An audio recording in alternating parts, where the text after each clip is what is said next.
The Trump administration is expelling 60 Russian diplomats in response to the poisoning of a former Russian double agent and his daughter in England.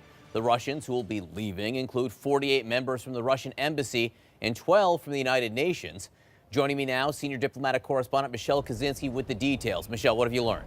Hi, John. Well, this is a tough response this morning to Russia. In fact, tougher than many expected. Remember, the UK has kicked out 23 Russian diplomats.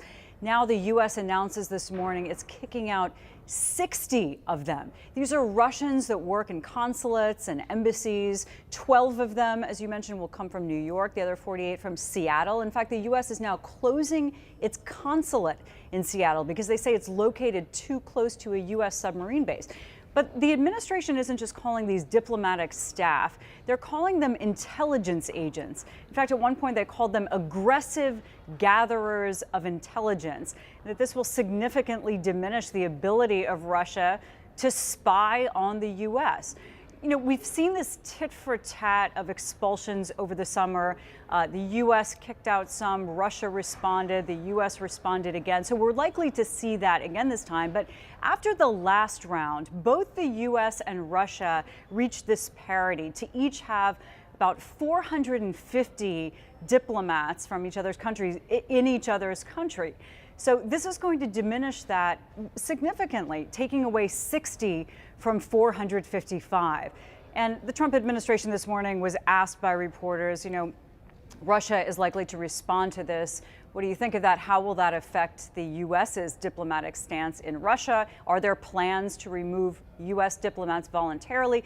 They said no, and they wouldn't speculate on what Russia's response would be. But they did say that they would hold the ability to respond further and punish Russia again if Russia retaliates. So this is a significant step, and we see it going farther than even the UK has. The administration also said that other U.S. allies are going to do the same. We don't know exact numbers yet, but they said more than a dozen U.S. allies are going to take similar steps, possibly as soon as today, John. All right, Michelle Kaczynski for us at the State Department. Even before this action was taking, the Russians warned they would respond. Let's get to Nick Payton-Walsh with that. What are the Russians saying, Nick? Well, Dmitry Peskov, the Kremlin spokesperson, saying they would follow the principle of reciprocity. Well, obviously, that's diplomatic language for we'll kick pretty much as many out as you throw out of your countries. Now, of course, we've seen that happen when approximately 23 British diplomats were kicked out after the same thing happened in London. But over the last few days, we've heard from Ireland, Denmark, the Czech Republic, other media reports perhaps suggesting that Poland or even Germany might be involved in a substantial number of EU states also willing to take action, possibly in the hours ahead. We are, in fact, imminently expecting a statement from the President of the European Council, Donald Tusk, which may well at some point outline exactly what level of coordinated diplomatic response we see. But there are two important things to remember here, John. Firstly, this is much more solidarity and much more cohesion across Europe against Moscow than I think many had expected Theresa May, the British Prime Minister, could actually muster after the poisoning of Sergei and Yulia Skripal, a former Russian spy, and his daughter poisoned by a nerve angel on a bench in Salisbury. She was in a weak position with her European allies, but she does appear to have kept at it and managed to get a lot of people on her side. Secondly, less diplomats in both countries mean less understanding, less communication, and that's not a particularly good thing when you're dealing with a complicated country like Russia. Back to you. All right, Nick Payton-Walsh covering that for us. Thank you very much, Nick. Joining me now is Samantha Vinograd, a CNN national security analyst, former senior advisor to the National Security Council under President Obama. Sam, we just got two new bits of information.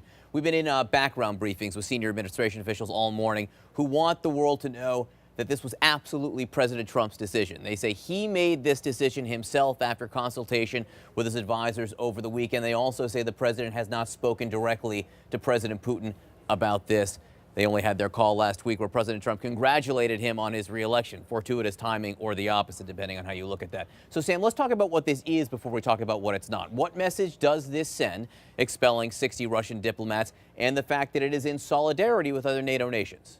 I think it sends a message that the United States is perhaps finally ready to stand with other countries against Russian aggression.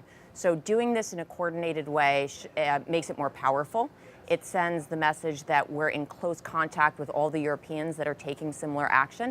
It also sends a message that Russia is not a topic that is no longer allowed in the Situation Room, and that President Trump is willing to talk about punitive measures. But, you know, John Bolton in the past has said, Yes. among others, is that sanctions don't, I mean, expelling diplomats doesn't really do anything. It does, and we have data points here. We've expelled diplomats before. This is a larger number. And John, it hasn't done anything. We've expelled diplomats, and Putin has not stopped his malign behavior. He's increased it. So we expelled diplomats in response to election meddling, for example. We have the intelligence chief saying that the election meddling is still ongoing. So yes, this is a positive step, but I think we need to be clear-eyed about the fact that Russia's not going to stop what it's doing. All right, Samantha Vinograd, thank you very, very much. We're going to watch very closely to see how the Russians do respond over the next minutes and hours.